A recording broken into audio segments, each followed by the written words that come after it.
Hello everyone, welcome back to practice series. तो आपका ये वीडियो 4 होने वाला है जो होगा इम्पॉर्टेंट होगा।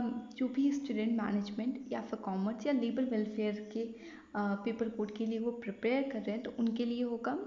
इसमें जो आपके क्वेश्चंस होंगे वो basic management, function of management या फिर बेसिक ओपी, बेसिक एचआर के क्वेश्चंस होंगे। So let's get started. Question first. Who among the following are known for the study of work arrangement to eliminate wasteful hand and body motions? So options are given. आप जल्दी से reply कर लीजिए। 10 second में रुकूंगी, फिर आपको answer बता दूंगी।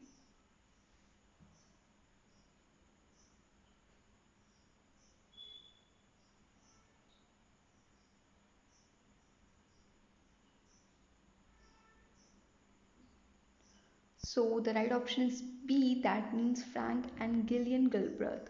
So ये आपके हस्बैंड एंड वाइफ का एक कपल है जो साथ में उन्होंने जितने भी मैथड स्टडी हो गए, मोशन स्टडी हो गए और टाइम स्टडी हो गए, उन्होंने इस पर रिसर्च की थी और बताया था कि अगर आपको वर्कर की प्रोडक्टिविटी इंक्रीज़ करनी है तो आप जितने भी वेस्टफुल मोशंस हैं उसको एलिमिनेट करेंगे तो उसका जो टाइम है बचेगा और वो बहुत ही प्रोडक्टिव होगा।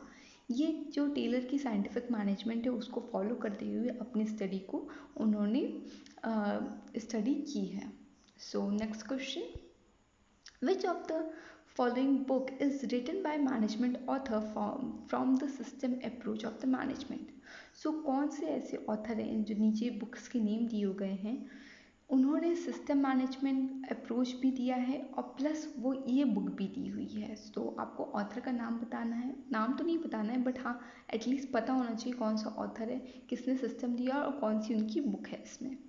सो time starts now.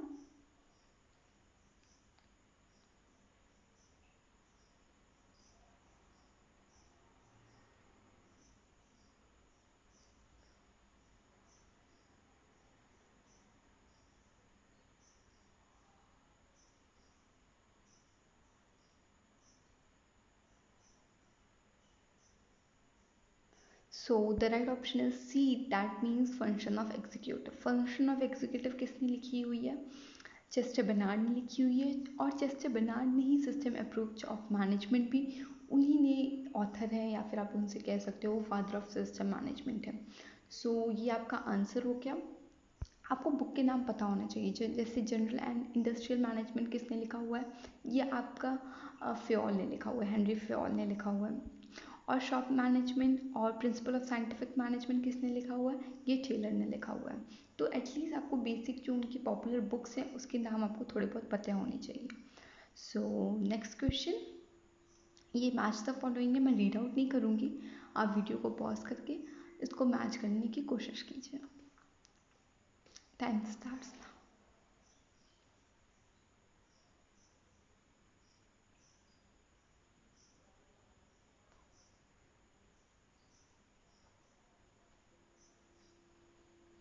So the right option is A, that means आपका जो साइंटिफिक मैनेजमेंट है वो मैच कर रहा है आपके सेकंड से।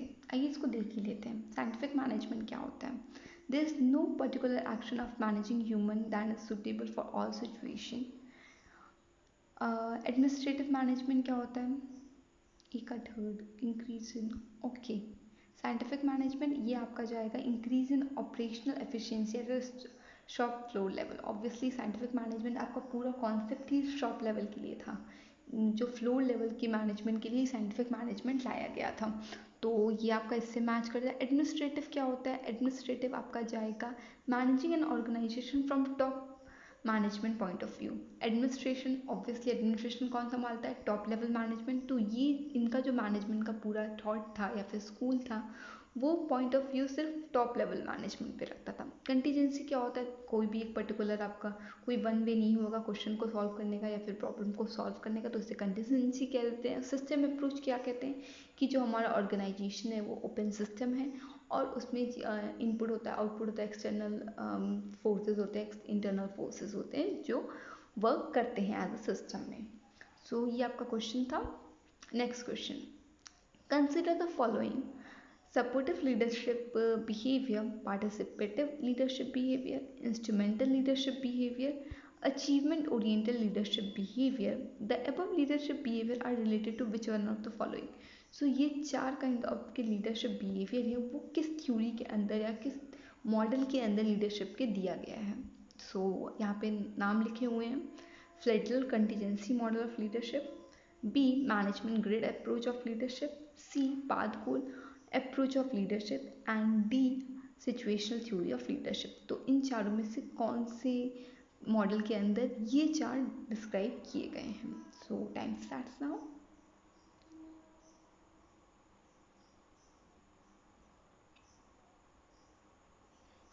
So the right option is C, that means path goal approach of leadership.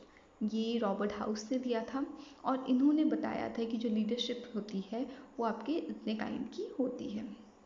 अगर आपको फुल डिटेल चाहिए वीडियो तो आप प्लीज़ कमेंट में बता दीजिएगा, तो आपके लिए वीडियोस बन जाएंगी। Next question, which type of strike does not approve by labour union?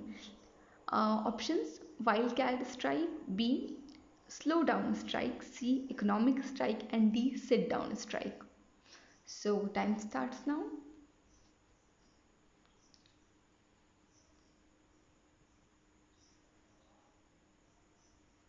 So the right option is A, that means wildcat strike. Wildcat strike क्या होती है? बहुत ही वायलेंट काइंड ऑफ स्ट्राइक होती है जिसमें काफ़ी ज़्यादा लोग लाइक मारपीट होने लगती है, घेराव होने लगता है एंड एवरीथिंग। ये बहुत ही ज़्यादा वायलेंस है, तो इसलिए ट्रेड यूनियन इसको सपोर्ट नहीं करती है, ना अप्रूव करती है, ना ये लीगल स्ट्राइक होती है, तो ये इलीगल प्रैक्टिसेस में आता है। Next question, a type of incentive plan that give income over and above base salary to individual employee who meet a specific individual performance standard is an। So incentive plan का ये question है compensation management का। सो कौन सा incentive plan होता है बताइए? A individual incentive plan, B straight commission, C bonus, D cash bonus system. Time starts now.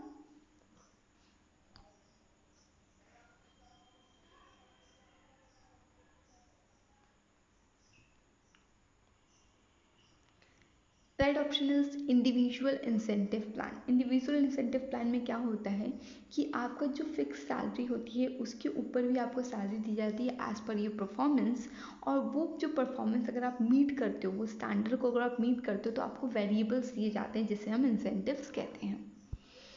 Next question, दो स्टेटमेंट्स हैं, इसमें बताना है कौन सा स्टेटमेंट करेक्ट है कौन सा रॉन्ग है या फिर दोनों करेक्ट है। So ADKR model is a goal-oriented theory which allow change management team to emphasis on the activities directly associated with the goal of change।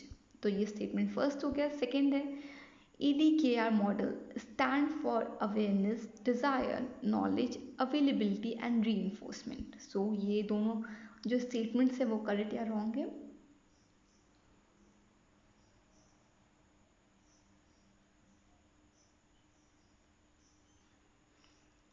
Right option is C, that means both are correct. इस पे मैंने एक video भी बनाई हुई है, अगर आपको ये मॉडल के बारे में नहीं पता है तो बेसिक वीडियो पे आप जाके इस मॉडल को समझ सकते हैं, और इम्पॉर्टेंट मॉडल है ये क्योंकि अभी कुछ दिन पहले ये मॉडल आया हुआ है, तो मे भी इससे क्वेश्चन बने।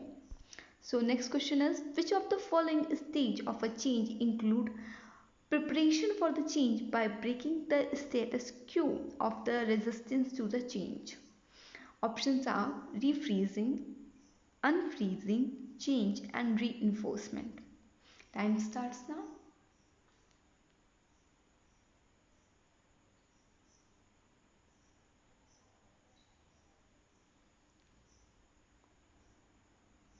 So the right option is B, that means unfreezing। तीन स्टेप होते हैं जब भी आपको ने चेंज पढ़ा होगा या फिर कैसे चेंज का प्रोसेस होता है, तो तीन होते हैं। पहला होता है अनफ्रीज, फिर होता है चेंज, देन होता है रीफ्रीजिंग। तो इसमें आपका जो अनफ्रीज आपका जो स्टेप है उसमें जितने भी आपके रेजिस्टेंस होते हैं, जितनी भी चीज़ें आपकी सिस्टम में पहले से बनी होती है उसको ब्रेक डाउन किया जाता है, उसको तोड़ा जाता है, तभी तो आप चेंज लाओगे ना। जो आपका ओल्ड सिस्टम का उसको अनफ्रीज करके उसमें चेंज लाने के लिए उसको रेडी करते हैं, तो ये अनफ्रीज हो गया। Next question. Dash model consists of 5 stages. Stages are denial, anger, bargaining, depression and acceptance. ये 5 स्टेज हैं किसी मॉडल के, वो कौन सा मॉडल है जिसके ये 5 स्टेज हैं? So option A action research model, B ADKR model, C Kotter change model और D Kubler Ross change management model. So time starts now.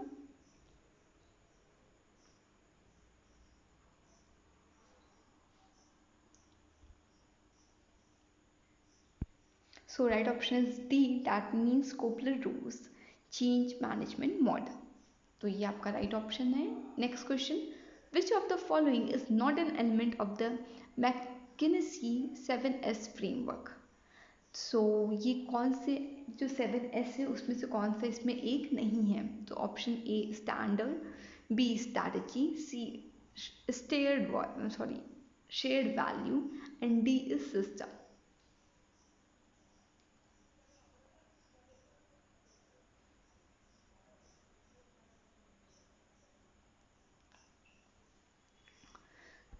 So the right option is A, that mean standard. Standard आपके 7S में नहीं आता है.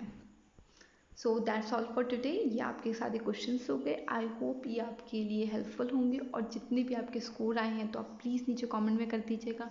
अगर कोई query है तो भी आप नीचे लिख दीजिए एंड प्लीज़ चैनल को सब्सक्राइब कर दीजिए. Thank you.